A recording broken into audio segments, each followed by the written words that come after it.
ભાઈઓ પોતાના જીવનમાં પોતાની રીતે આગળ વધી શકે તે માટેના વિવિધ વ્યવસાયલક્ષી અભ્યાસક્રમો તથા વિવિધ ટ્રેનિંગ પ્રોગ્રામો ચલાવે છે.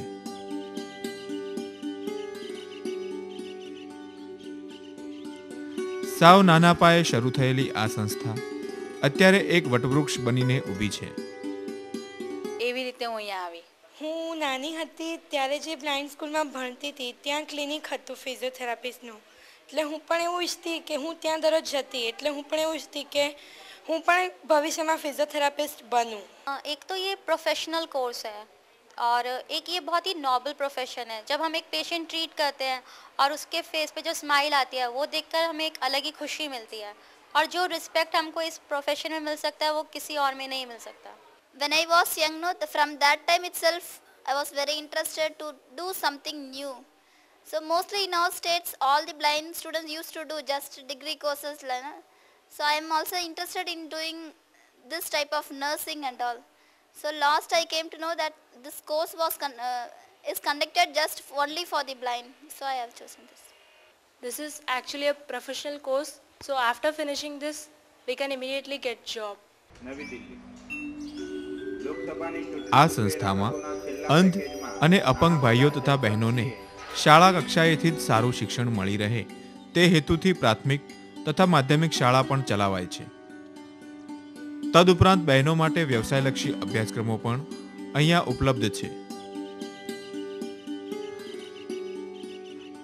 આ વિવિધ અભ્યાસક્રમો સરકાર દ્વારા માન્ય છે, જેથી આ ભાઈ બહેનોને નોકરી મેળવવામાં ખૂબ જ સરળતા રહે છે.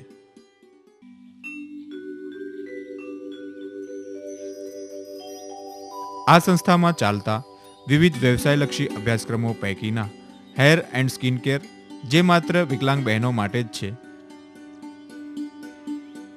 અને ટેલરિંગ એન્ડ કટિંગ કે જેમાં વિકલાંગ બહેનો તથા ભાઈઓ બંનેને પ્રવેશ મળે છે.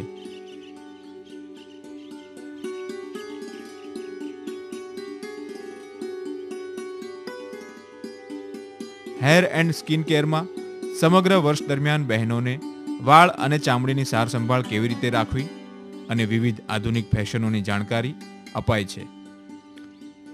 તદુપરાંત જુદા જુદા પ્રકારના શણગાર કેવી રીતે કરવા તે પણ થિયરી તથા પ્રેક્ટિકલ દરમિયાન શીખવવામાં આવે છે. અત્યારે આપણે વિકલાંગ બહેનોને આ અભ્યાસક્રમમાં આપવામાં આવતી માહિતીનો ઉપયોગ કરી પોતાની જાતે કામ કરતા જોઈ શકીએ છીએ.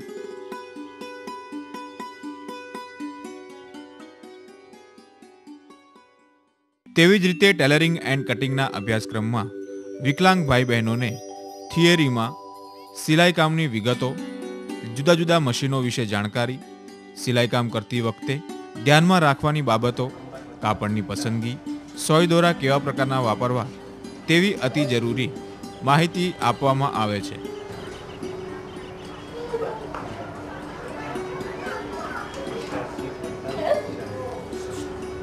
ત્યારબાદ થિયરીમાં અપાયેલા જ્ઞાનનો પ્રેક્ટિકલી ઉપયોગ કેવી રીતે કરવો તેના માટે વિદ્યાર્થીઓને મશીન ઉપર બેસાડવામાં આવે છે અને તેઓને મશીન કેવી રીતે ચલાવવું તથા સિલાઈકામ કેવી રીતે કરવું તેનો જાતે અનુભવ કરાવે છે.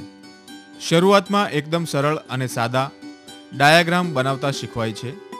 ત્યારબાદ ધીરે કે હું મારા પગ પર કંઈક કરી શકું અને એના લીધે આ કોર્સની મને જાણ થઈને મને એવું થયું કે આમાં હું જઈશ તો હું કંઈક આગળ વધી શકીશ.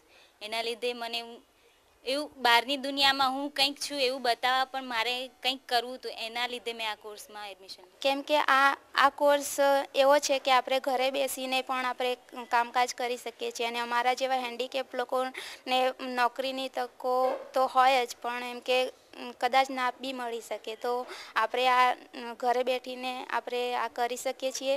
હું 10 સુધી ભણેલી છું અને આગળ ભણી નથી શકી, એટલે મારે અહીંયાથી ઇન્ટરવ્યૂ આવ્યું હતું અને પછી અહીંયા જોઈન થઈ ગઈ સીવણમાં.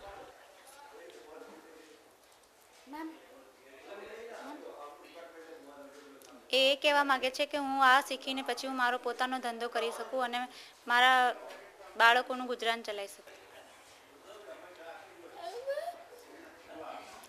મેં આ માટે એડમિશન લીધું છે કારણ કે હું આ શીખીને હું મારા જાતે પોતાના બી કપડાં સીવી શકું અને હું મારો પોતાનો ધંધો સ્વરોજગાર કરવા માંગુ છું.